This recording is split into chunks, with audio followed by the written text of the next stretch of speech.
أوصى بها خير الأنام بينكم أفشوا السلام إن تفعلوه تحاببتم هذه تحية الإسلام.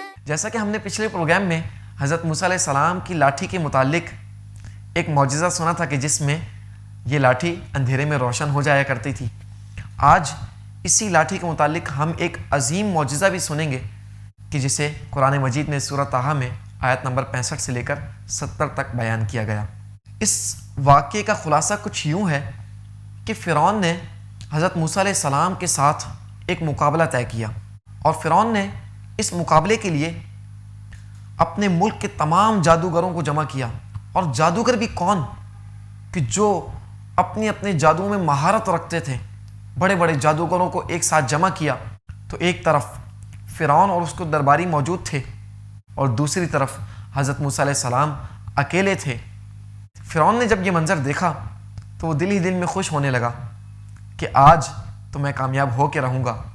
اب جب مقابلہ شروع ہونے کا وقت آیا تو جادوگروں نے حضرت موسیٰ علیہ السلام سے پوچھا، کیا آپ پہلے آغاز کریں گے یا پھر ہم پہل کریں؟ حضرت موسیٰ علیہ السلام نے انہیں کہا کہ تم پہلے آغاز کرو۔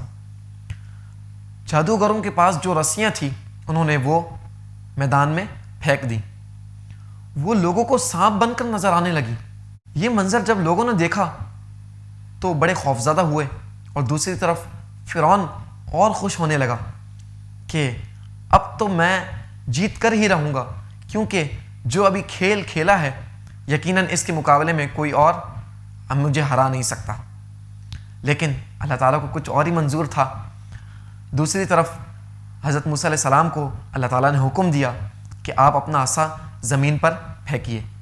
حضرت موسیٰ علیہ السلام نے ایسا ہی کیا، اور دیکھتے ہی دیکھتے وہ عصا ایک بہت بڑا سانپ یعنی اژدہا بن گیا، اور اس اژدہے نے ان تمام سانپوں کو نگل لیا۔ یہ دیکھنا تھا کہ تمام جادوگر ہکا بکا رہ گئے، اور دوسری طرف فرعون کو اپنی شکست نظر آنے لگی۔ جادوگروں نے جب یہ دیکھا تو انہیں یہ یقین ہو گیا کہ یقیناً یہ اللہ کے نبی ہیں، اور یہ جادوگر نہیں ہو سکتے، کیونکہ جادوگر جانتے تھے کہ جادو ایسا نہیں ہوتا۔ جادوگر جادو کی حقیقت کو جانتے تھے، اسی وجہ سے وہ حضرت موسیٰ علیہ السلام کے پاس آئے اور اللہ پر اور ان پر ایمان لا کر سجدہ ریز ہو گئے۔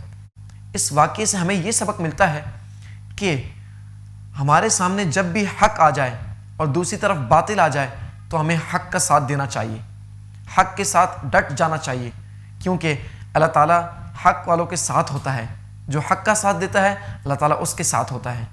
اور مفسرین نے یہاں ایک کلام بھی کیا کہ اتنے سارے جادوگر حضرت موسیٰ علیہ السلام پر ایمان لے آئے، اس کے پیچھے کیا راز ہے؟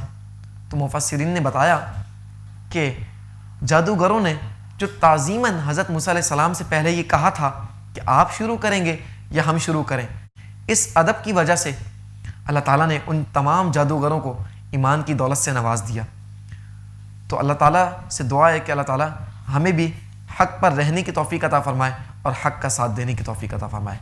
ہم امید کرتے ہیں کہ آپ کو ہمارا کلپ پسند آیا ہوگا، اور آپ اسے شیئر بھی کریں گے۔ اور ہاں، آپ ہمارے یوٹیوب چینل کو سبسکرائب اور فیس بک پیج کو لائک کرنا نہ بھولیے گا۔ آپ اپنا فیڈ بیک کمنٹ باکس میں ضرور دیجیے گا، جس کا ہمیں انتظار رہے گا۔ وقرأ صنوف الكتب وثم على